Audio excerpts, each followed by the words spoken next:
एजेंसियां जो हैं उनसे कमीशन लेते हैं। हमारे साथ शिशिर कुमार मौजूद हैं और वो मेयर के लगाए गए आरोप के बारे में कुछ बताना चाहते हैं। शिशिर जी, एक गंभीर आरोप, पटना नगर निगम के जो प्रशासक हैं वो आईएएस पदाधिकारी हैं और उन्होंने आपके ऊपर ये गंभीर आरोप लगा दिया है। नहीं, मेरा कहना है भैया कि मतलब कोई भी गंभीर आरोप लगाएंगे। 28 तारीख को एक मैटर गया कि भाई मैं बलपूर्वक पैसा लेता हूँ, कमीशन लेता हूँ, सब चीज़ लेते हैं, तो प्रूफ होना चाहिए। मैं महापौर, सभी मंत्री या प्रधानमंत्री हों या जी, सभी के प्रतिनिधि होते हैं, ठीक है ना। आप समझ लीजिए कि आज हम नहीं रहते यहाँ मैडम के साथ, तो मैडम अभी तक जेल में रहती नगर आयुक्त के कारनामा के कारण, ठीक है ना। नगर आयुक्त ये जो मौजूदा हाँ, नगर नहीं, हाँ, आप देख लीजिए कि 19 जून 2022 को मैडम आई और कितने नगर आयुक्त आए। अभिषेक सिंह आए, केशव बाबू आए, फिर उसके बाद आपको अनुपम सुमन आए, फिर उसके बाद आपको दिखा कोई विवाद बताइए कि एक बार भी दिखा। 3 साल से 3 साल 2 महीना 5 दिन में फाइल में इतने घोटाले होंगे कि आपको समझ में आ जाएगा।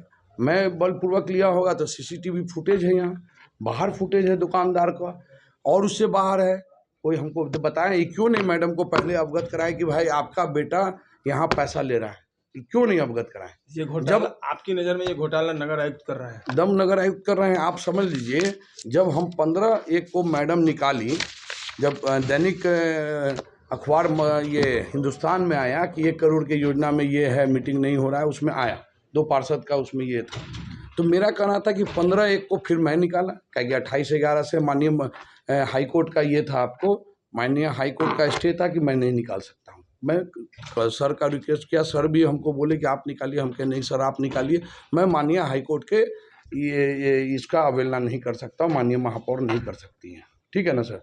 होते होते जब पेपर में आया तो आप मेरा चिट्ठी देखिए, 15/1 को ही मैं आपको 45 एजेंडा दिया, 45 एजेंडा हम निकालने के लिए दिया। देखिए आप, मैडम की तरफ से गया, ठीक है मैडम। इसमें आपको अभी तक 22 एजेंडा आया, आज लेकर 2 और आया, 24 एजेंडा आया। क्यों नहीं 20 एजेंडा आया इनका?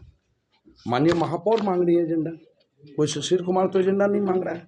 माननीय महापौर का चिट्ठी गया, स्टैंडिंग में ही बात होगा, कोई भी इसमें है या उनको कहना था कि भाई कि मेरे ये 2-3 एजेंडे पे मुझे विरोध था, मुझे हमको नहीं मालूम है, कहीं कहीं बोले हैं वो कि भाई एडवोकेट प्रसून सिन्हा जी का बहुत ईमानदार आदमी है। अरे भाई आप कैसे बोल दीजिएगा? पहले से डिसीजन लिया हुआ है कि सभी वकील को हटाइए, आप इम्पेलमेंट कीजिए, पहले है स्टैंडिंग का प्रोसीडिंग, आपको हम लोग 23 में उसको ले लिए हैं, तो भाई आपको क्या लस्ट है कि आप नहीं हटा रहे हैं? जब हाई कोर्ट में स्टैंडिंग कमेटी के मेंबर मेयर लोग ये कर रहे हैं तो उसमें वो विरोध कर रहे हैं। आज ये आपको मेरा नीति आयोग हमको 1000 करोड़ स्पेशल पैकेज दिया, सरकार उसको वुडको में भेज दिया। मैं उसमें जब केस किया, जब 500 राजीव रॉय जस्टिस साहब के ये में 511 करोड़ वापस करना चाह रहे थे, प्रसून जी विरोध कर दिए कि नगर निगम में पर्याप्त पैसा है, आपको नहीं लेना है। तो आपके कहने का मतलब निगम आयुक्त अपने दायित्व में ईमानदार नहीं है?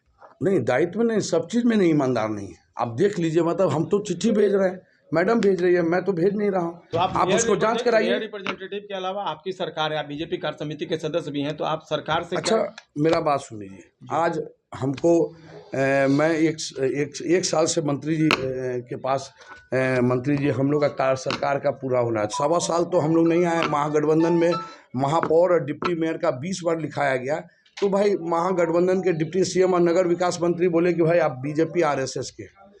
1 साल में मंत्री जी कितना बार हमको बुलाएं, आप ये मंत्री जी से पूछ लीजिए। नहीं बुलाते हैं? आप पूछिएगा उनसे, हो सकता है बुलाते होंगे तो उनके पास कॉल डिटेल होगा या जो भी होगा, पूछ लीजिए ना कि शहर के लिए चिंतित है कि नहीं चिंतित है। नगर निगम का प्रोग्राम हो रहा है और माननीय महापौर, स्टैंडिंग डिप्टी मेयर और पार्षद को इन्फॉर्म नहीं है, पैसा यहाँ से खर्च हो रहा है, तो इससे पॉलिटिक्स तो चलेगा नहीं। नगर विकास सहयोग मतलब कुल मिलाकर मेयर नहीं, नगर विकास आपको तो देखना होगा बॉस भाई, हम नगर निगम का प्रोग्राम में हैं और स्टैंडिंग और माननीय पार्षद का कोई इज्जत नहीं हो रहा है, माननीय महापौर और डिप्टी मेयर का आपको प्रोग्राम में नहीं बुलाया जा रहा है। ये गंभीर आरोप सरकार पर भी है, नगर विकास विभाग पर भी है। ये आप तो देखने का चीज़ है, हम तो बोल रहे हैं, आप देख लीजिए ना। कहाँ आप प्रोग्राम समाधान कहाँ दिखता है आपको? नहीं, समाधान तो दिखते हैं कि वरीय जितने हैं, हम तो मुख्यमंत्री जी से समय मैडम की तरफ से लिखवाएं, यही कर पाएंगे। डिप्टी सीएम लोग हैं, बुलाकर अपना देखें, वरिष्ठ नेता हैं इंडिया में, सब बुलाकर आप बात कराएं। हम तो 5-10 एजेंडा लिखे हैं मंत्री जी से, ठीक है ना। आप उसको उनसे पूछ लिया जाए कि ये क्यों किए भाई, ये उनका जवाब ही नहीं जुट रहा है। हम लिखे हैं क्यों 262, नगर निगम 19, नगर परिषद आपको 100 कुछ, नगर पंचायत उसके बाद 262 में है भैया। माननीय मंत्री नगर विकास आवास विभाग द्वारा मंदिरी नाल के कार्यों का निरीक्षण क्रम में माननीय महापौर उप महापौर पटना नगर निगम को सूचित क्यों नहीं किया गया?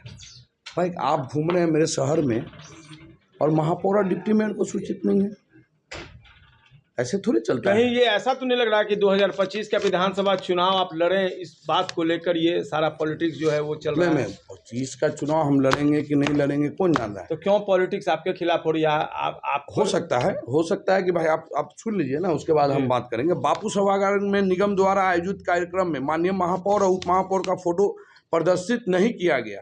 साथ ही सशक्त स्थायी समिति के सदस्य माननीय पार्षदों को बैठने का जगह भी चिन्हित नहीं किया गया। आप लोग गए होंगे तो आप देखें भाई, मेरा नगर निगम का प्रोग्राम है, 40-50 लाख उसमें खर्चा कर रहे हैं, माननीय महापौर का ही फोटो नहीं है, ऐसे थोड़ी होगा। डिप्टी मेयर का फोटो नहीं है, अरे आप मंत्री जी का भी रखिए, मुख्यमंत्री जी का भी रखिए, प्रधानमंत्री जी का रखिए, कि जो सरकार चला रहे हैं उसी का फोटो नहीं है। भाई हम तो नगर सरकार है। फिर तीसरा देखिए, वर्ष 2024 में जेपी सूद के निकट दीप उत्सव कार्यक्रम में सूचना नहीं मिला गया, उसमें आपको सीएम भी आए थे। ये जो आप कार्यक्रम की फहरिस्त लगे, नगर विकास विभाग का कार्यक्रम है सब? हाँ, जेपीओ में स्मार्ट पार्किंग में निरीक्षण के समय सूचना नहीं दिया गया। मैं क्यों नहीं सूचना दिया जाएगा भाई? महापौर एक सदस्य हैं, स्मार्ट सिटी के नॉमिनी डायरेक्टर हैं, 50% स्टेक म्यूनसिपल कॉरपोरेशन का है, तो आप क्यों नहीं दे रहे हैं भाई? बाबा चौक में नाला निरीक्षण द्वारा सूचना नहीं दिया गया। शहर का नाला हो रहा है, एनओसी आप नहीं ले रहे हैं। अभी बुटको के द्वारा जो हुआ है, सिर्फ एक नाला का हम लोग आपको एनओसी दिए हैं, सैदपुर नाले का। एक भी नाला को कोई हम लोग का पता चल रहा है क्या कि कौन क्या कर रहा है, कौन नहीं कर रहा है, बना रहा है सही कि नहीं बना रहा है? तो पैसा का दुरुपयोग हो रहा है कि नहीं हो रहा है, कौन देखेगा? ये आप बताइए भाई। हमको जनता चुना है और जनता वहाँ लेवलिंग नहीं होगा या वो नाला नहीं बनेगा ठीक से, तो फिर आपको कौन जवाबदेही होगा? वोट मांगने कौन जाएंगे? तो ऐसा कौन कर रहा है? तो क्या लग रहा है? नहीं, कौन लग रहा है ये आप बता ही दीजिए। भाई, अब ये तो आपको बताना होगा ना, हम तो खाली क्वेश्चन पूछ रहे हैं। बिल्कुल नगर निगम में नहीं जो भाई कुछ भैया, हो रहा है, दो तीन और है। पटना नगर निगम में आयोजित कार्यक्रम में महापौर उप महापौर का तस्वीर न लगाना, ये घोर आपत्तिजनक है। नगर पालिका संशोधन विधेयक 2024 लाने का आवश्यकता क्यों पड़ी? भाई आया, मैं क्यों पड़ गई उनको मंत्री जी से पूछ लीजिए। शहरी निकाय महासंघ और पटना नगर निगम के सशक्त स्थायी समिति के सदस्यों द्वारा वार्ता के दौरान विश्वास दिलाया गया था कि विधानसभा के अगले सत्र में नगर पालिका संशोधन विधेयक को आपत्तिजनक संशोधन को वापस ले लिया जाएगा, परंतु मंत्री जी ने ऐसा नहीं किया। जब आश्वासन दिए थे, ये मंत्री जी नगर विकास विभाग नितिन नवीन जी। हाँ, हम लोग के मंत्री वही हैं भैया। जी 1.25 साल तो हमसे तो कोई मिला ही नहीं महागठबंधन में कि भाई हम बीजेपी आरएसएस है। नगर पालिका संशोधन विधेयक 2024 का पटना हाईकोर्ट में द्वारा खारिज कर दिया गया था। उसे राज्य सरकार द्वारा सुप्रीम कोर्ट में चुनौती दी गई। वहां पूरी ताकत से सरकार पटना हाईकोर्ट के फैसलों को रोक लगाने का प्रयास कर रही है। इस संदर्भ में माननीय मंत्री के द्वारा आश्वासन दिया गया था कि वो आदेश को वापस ले लेंगे, परंतु ऐसा नहीं किया गया। COD में 100 डॉक्टर आशीष कुमार सिन्हा जी के नाम पे स्टैंडिंग कमेटी के नाम से हम लोग C और D को का बहाली करने के लिए डबल बेंच में चीफ जस्टिस साहब हम लोग के फेवर में दिए। इन लोग अगेंस्ट में गए उसको स्टे में, ठीक है, क्यों जाना पड़ा भाई? नगर हम लोग ऑटोनोमस बॉडी हैं, CD में हम बहाली करेंगे, AB पर आपका कंट्रोल है, CD तो हमको बहाली करने दीजिए। आप बोलिए ना कि भाई इस एजेंसी का सरकार का पैनल कर दीजिए, इस एजेंसी से ही आपको बहाली लेना है, सरकारी एजेंसी से, मैं करूँगा। नगर स्टैंडिंग का बोर्ड करेगा उसको पूरे 262 में। पटना नगर निगम के माननीय मंत्री द्वारा गुटबाजी को बढ़ाना, मंत्री जी का गुटबाजी बढ़ाए। जब हम लोग निकाय संघ की तरफ से ही किए भैया, तो इनका कहना था कि मेयर अलग मिलेंगे, डिप्टी मेयर अलग मिलेंगे, पार्षद अलग मिलेंगे, फिर आपको नगर चेयर ये आपको ये नहीं स्टैंडिंग कौंसिल नहीं, जो नगर परिषद के चेयरमैन अलग मिलेंगे, विपक्षी जो पार्षद है 8-10 गो, उनको हवा भर रहे हैं, नगर निगम का छवि खराब कर रहे हैं। आप बोलते हैं ना कि विपक्षी पार्षद का हम लोग महापौर के नेतृत्व में 7 साल में काम नहीं हुआ है। महापौर का वार्ड है 58, उनका अभी पुत्र वधू का वार्ड है, उससे